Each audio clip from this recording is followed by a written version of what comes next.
गोवर्धन कस्बे में 8वां अंतर्राष्ट्रीय योग दिवस बड़े ही हर्षोल्लास के साथ मनाया गया। गोवर्धन कस्बे में मंगलवार को अंतर्राष्ट्रीय योग दिवस मनाया गया। योग दिवस के अवसर पर कस्बे के चंद्रा गार्डन, गोवर्धन थाना परिसर और सामुदायिक स्वास्थ्य केंद्रों पर सैकड़ों की संख्या में लोगों ने योग कर योग गुरुओं से स्वस्थ जीवन जीने की कला सीखी।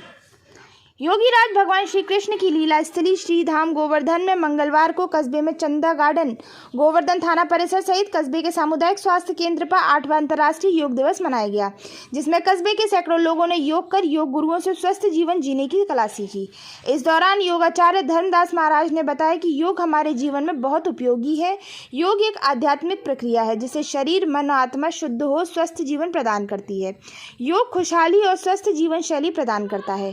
यह हमारे ऋषि मुनियों के हजारों सालों के तपस्या का फल है और उन्होंने कहा कि निरोगी शरीर ही उत्तम जीवन व्यतीत कर सकता है।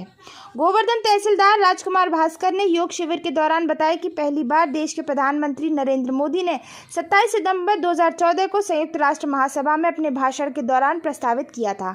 आज योग दिवस के अवसर पर कस्बे में जगह जगह योग शिविर का आयोजन कर लोगों को योग का स्वस्थ जीवन जीने की कला सीख रहे हैं।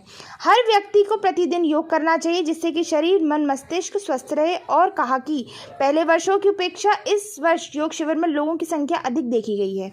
इससे साफ साफ प्रतीत होता है कि योग के प्रति लोगों का रुझान बढ़ा है।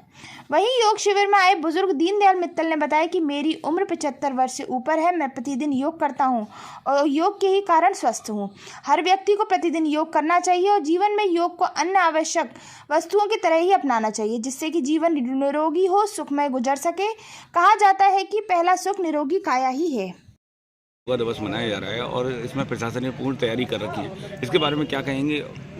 मैं बस यही कहूँगा, क्योंकि आज एक अंतर्राष्ट्रीय योग दिवस है और यहाँ एक सबसे खुशी की बात यह है कि आप लोगों के द्वारा और आम लोगों के द्वारा मुझे बताया गया कि यहाँ पे विगत वर्षों की अपेक्षा बहुत बड़ी संख्या में लोग उपस्थित हुए हैं। योग हमारे जीवन में अन्य आवश्यक चीज़ों के साथ शामिल होना चाहिए ताकि हम स्वस्थ रहें, निरोगी रहें और हम दूसरों को भी इसका प्रचार करें ताकि वो भी स्वस्थ रहें और निरोगी रहें। सर, जैसा कि देखा जाता है कि जो डे होता है उसी दिन इसका ज़्यादा प्रचार प्रसार होता है, मगर आगामी समय में इसको बिल्कुल जनता भूल जाती है, इसके बारे में क्या कहेंगे?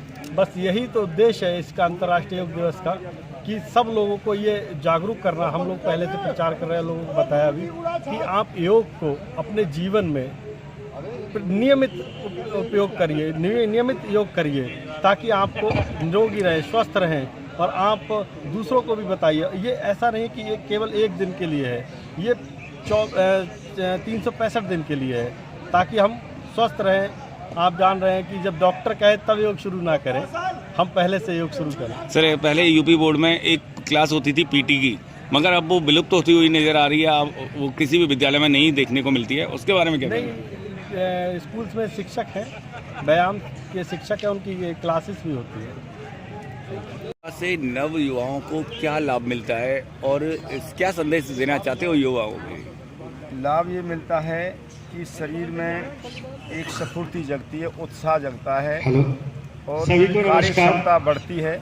और संदेश ये देना चाहते हैं, ऋषि मुनियों ने जो हमको ये विद्या बताई है, ये प्रतिदिन करणीय विद्या है। इसको करने से शरीर, मन, बुद्धि सब चुस्त रहते हैं, फुर्तीले रहते हैं, सहन शक्ति बढ़ती है और मनुष्य की कार्य क्षमता बढ़ती है। सबसे बड़ी बात है।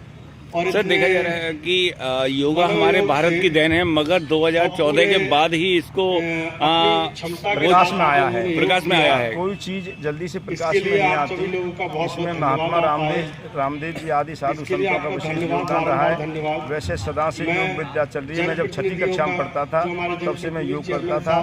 फिर धीरेन्द्र ब्रह्मचारी जी होते थे, एक बहुत बड़े, ऐसे अनेक योगी हुए हैं। लेकिन इसका जो प्रचार का सौभाग्य ये रामदेव जी को ज़्यादा प्राप्त हुआ है। भगवान की कृपा होती है, प्रारब्ध होता है। माताएं, बहनें